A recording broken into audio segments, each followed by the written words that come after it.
Sa landong sa mangga, perting sa naganiganda. Sa mga balita, siya gyud ang kanunay, bida-bida. Bisa ng iring nga nahanaw dito sa kalsada. Iyahang i-broadcast, murag taga-radyo sa barangaya.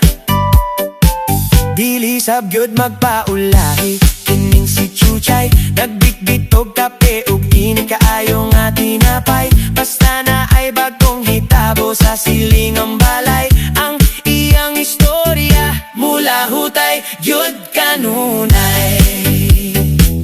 O mga chismosa man sa inyong palantaw, akpan ang kasing-kasing, hayag pa sa adlaw.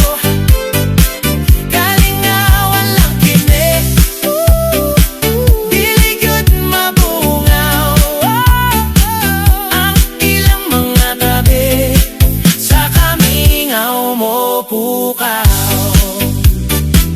Nidugang pa sa lingin, kining siyani nagtanyag o chika. Hoy, paminaw mo kani.